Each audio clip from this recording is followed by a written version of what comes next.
ഞാൻ എൻ്റെ 400cc ട്രയംഫിൻ്റെ scrambler അങ്ങ് വിറ്റു. എന്നിട്ട് വാങ്ങിയത് ഒരു 250cc KTMൻ്റെ ADV. പക്ഷെ എല്ലാവർക്കും അത് തോന്നിയത് ഒരു ഡൗൺ ഗ്രേഡ് ആയിട്ടാണ്. പക്ഷെ എനിക്ക് അല്ല.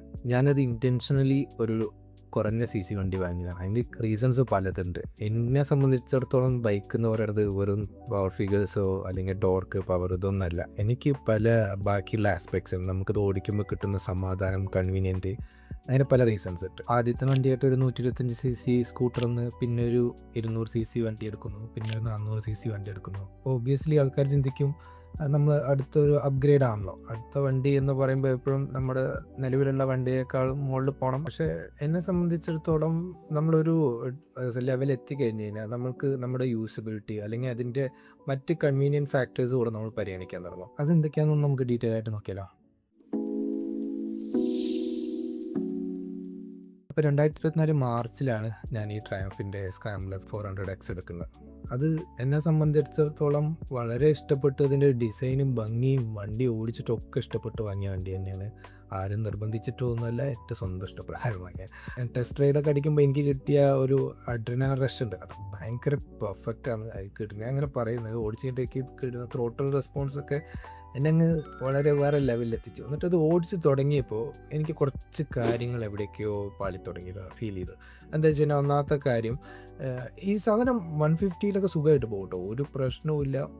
ഞാൻ അതുവരെ ഓടിച്ച വണ്ടികളെന്ന് വെച്ച് നോക്കുമ്പോൾ എനിക്കിത് ഭയങ്കര പവറാണ്. ഞാനത് കുറേ എൻജോയ് ചെയ്തിട്ടുണ്ട്. ട്രിപ്പൊക്കെ പോകുമ്പോൾ മതി മറന്ന് ഓടിച്ചിട്ടുണ്ട്. പക്ഷേ എവിടേക്കോ ഒരു കാര്യം നമ്മൾ മനസ്സിലാക്കും, നമ്മുടെ ഇന്ത്യൻ റോഡ്സിൽ നമുക്ക് എപ്പോഴും 150 അല്ലെങ്കിൽ 140-ൽ പോകേണ്ട ആവശ്യം വരുന്നില്ല. നമ്മളെപ്പോഴും ഒരു മാക്സിമം നല്ലൊരു ഓപ്പൺ റോഡ് കിട്ടിയാലും ഒരു 120, 130 ആ ലെവലിലായിരിക്കും. എനിക്ക് ബാക്കിയുള്ളവരെ അറിയാറില്ല, എൻ്റെ റൈഡിങ് സ്റ്റൈലിൽ അതാണ് ഞാനൊരു മാക്സിമം ക്രൂസിങ് സ്പീഡ് എന്ന് പറഞ്ഞാൽ. അല്ലെങ്കിൽ ഒരു അത്യാവശ്യം കുഴപ്പമില്ല 100 പിടിച്ച് പോകുന്ന ഒരു ലെവലാണ്. അപ്പോൾ ഈ ഒരു വണ്ടീൻ്റെ പൊട്ടൻഷ്യൽ അവിടെ ബാക്കിയുണ്ട്. അതൊരു കുറേ കാര്യമാണ്. ഈ വണ്ടീൻ്റെ പൊട്ടൻഷ്യൽ മാക്സിമം ഉപയോഗിക്കാൻ പറ്റിയില്ല എന്ന് പറഞ്ഞിട്ടല്ല കേട്ടോ ഡൗൺഗ്രേഡ് ചെയ്ത്. അതിൻ്റെ അപ്പുറത്ത് വേറെ കാര്യങ്ങളുണ്ട്.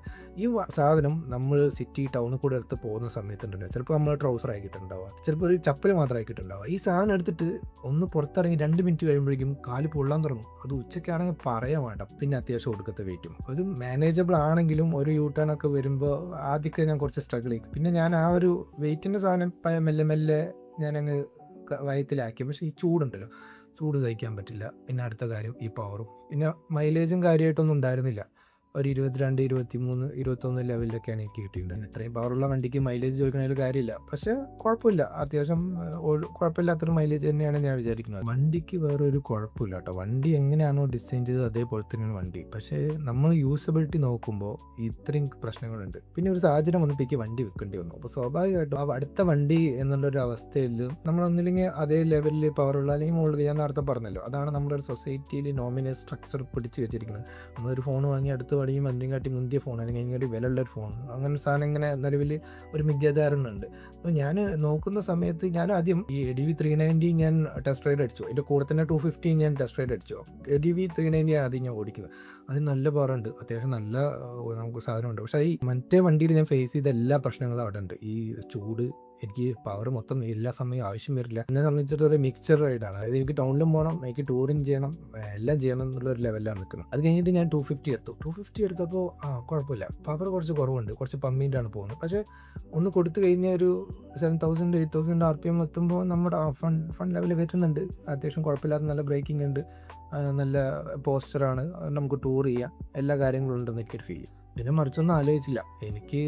എനിക്കിത് മനസ്സിലായി, എനിക്ക് ഇതാണ് വേണ്ടത്, ഇതാണ് എൻ്റെ സ്വീറ്റ് സ്പോട്ട് എന്ന് മനസ്സിലായി. പക്ഷെ ഞാൻ ഇതിനും കുഴപ്പങ്ങളില്ല എന്ന് പറയില്ല, ഇതിനും പമ്മലുണ്ട്, പവർ പമ്മിക്ക് നമുക്ക് ഫീൽ ചെയ്യും. പക്ഷേ നമുക്ക് എല്ലാ സമയത്തും ഈ പവറും ടോർക്കും മാത്രമായിരിക്കരുത്, അല്ലെങ്കിൽ അത് മാത്രമായിരിക്കില്ല നമുക്ക് സന്തോഷം സമാധാനം കിട്ടുക. ഇടയ്ക്ക് ഇതിനടുത്തൊരു സന്തോഷമായിട്ടൊന്ന് പുറത്തിറങ്ങാൻ പറ്റണ്ടേ? അല്ലെങ്കിൽ ഒരു ചൂടുള്ള സമയത്ത് നമുക്ക് ഈ വെയിലും ഇതിൻ്റെ ചൂടും കൊണ്ട് കാല് നേരെ വെക്കാൻ പറ്റിയില്ലെങ്കിൽ എന്താ അവസ്ഥ നമുക്ക്? അല്ലെങ്കിൽ പിന്നെ ഏത് സമയം ബൂട്ടിട്ടും പാൻറ് ഇട്ടിട്ടൊക്കെ പോവുകയാണെങ്കിൽ നമ്മൾ ഫുൾ ഗിയർ ആണെങ്കിൽ ഇത്ര പ്രശ്നം ഉണ്ടാവില്ല. പക്ഷേ ഇടയ്ക്ക് നമ്മൾ അരി വാങ്ങാൻ പോകുമ്പോൾ നമ്മൾ ഇത് ഇടാൻ പറ്റിക്കൊള്ളുന്നില്ല, നമ്മൾ ചെരുപ്പാക്കി ഇട്ടിട്ട് പോകും. അപ്പോൾ നമ്മുടെ കൺവീനിയൻസ് നോക്കുമ്പോൾ എനിക്ക് ഇതൊരു വലിയ അഡ്വാൻറ്റേജ് ആയിട്ട് ഫീൽ ചെയ്തു. അത് കഴിഞ്ഞിട്ട് ഞാൻ കുറച്ച് എൻ്റെ വീട്ടിൽ നിന്ന് കുറച്ച് ദൂരമുള്ള സ്ഥലത്താണ് ഞാൻ കുറച്ച് നേരം വർക്ക് ചെയ്തിട്ടുണ്ടായിരുന്നു. അപ്പോൾ ഞാൻ ഈ ഇത്രയും കിലോമീറ്റർ 400 കിലോമീറ്റർ എല്ലാം ഒറ്റ സ്ട്രെച്ചിൽ ഞാൻ പോകുന്ന സമയത്ത് എനിക്ക് ഒരു കുഴപ്പമില്ല. ഈ 250cc വണ്ടിയിൽ എനിക്ക് ടൂറും ചെയ്യാൻ പറ്റുന്നുണ്ട്, അത്യാവശ്യം പുറത്തിറങ്ങാനും പറ്റുന്നുണ്ട്. ഞാൻ വളരെ ഹാപ്പി. അപ്പോൾ പറഞ്ഞൊന്നും നടന്നില്ല. റിയാലിറ്റി എന്ന് പറയുന്നത് എപ്പോഴും ഏറ്റവും ബെസ്റ്റ് അല്ലെങ്കിൽ ഏറ്റവും മുന്തിയ സാധനമായിരിക്കില്ല നമുക്ക് ഏറ്റവും ചേർന്നത്. നമുക്ക് ചേരണമെന്നൊന്ന് റിയലൈസ് ചെയ്യുക, നമ്മൾ തിരഞ്ഞെടുക്കുക. ചിലപ്പോൾ അത് കുറച്ച് ചില കാര്യങ്ങൾ കോംപ്രമൈസ് ചെയ്താലും നല്ല രീതിയിൽ ചിലപ്പോൾ സമാധാനം കിട്ടും. സമാധാനം അല്ലെങ്കിൽ ആ സന്തോഷം കളഞ്ഞിട്ട് ഇത് നേടിയിട്ട് സന്തോഷം അല്ലെങ്കിൽ പിന്നെ എന്താ കാര്യം, വാങ്ങിയ കാര്യം നമ്മൾ വെറുത്തു പോയില്ല സംഭവം. എന്നെ സംബന്ധിച്ചിടത്തോളം ഇതൊരു കൈൻഡ് ഓഫ് മിനിമലിസം തന്നെയാണ്. മിനിമലിസം എന്ന് പറയുന്ന സംഭവം എപ്പോഴും നമ്മൾ സാധനങ്ങൾ ഒഴിവാക്കുക അല്ലെങ്കിൽ കുറച്ച് സാധനങ്ങൾ വെക്കുക എന്നല്ല. മിനിമലിസം എന്ന് പറയുന്നത് നമ്മുടെ യൂസ് അല്ലെങ്കിൽ ഒരു സാധനത്തിൻ്റെ മാക്സിമം പൊട്ടൻഷ്യൽ നമുക്ക് എൻജോയ് ചെയ്യാൻ പറ്റുക, അല്ലെങ്കിൽ ചെറിയൊരു കാര്യത്തിൽ നമ്മുടെ കാര്യങ്ങൾ നടക്കണമെങ്കിൽ അത് കീപ്പ് ചെയ്ത് അത് എൻജോയ് ചെയ്യുക അല്ലെങ്കിൽ അത് യൂസ് ചെയ്യുക എന്നുള്ളത് കൂടെയാണെന്ന് ഞാൻ വിചാരിക്കുന്നു. ഇത് ഒരു എല്ലാവരും അക്സെപ്റ്റ് ചെയ്ത തത്വമാണോ എന്നറിയില്ല. എന്നെ സംബന്ധിച്ചിടത്തോളം മിനിമലിസം ഈ ഒരു ലെവലിലൂടെയാണ്. അപ്പോൾ അടുത്തൊരു വീഡിയോയിൽ കാണുന്നവരെ ബൈ.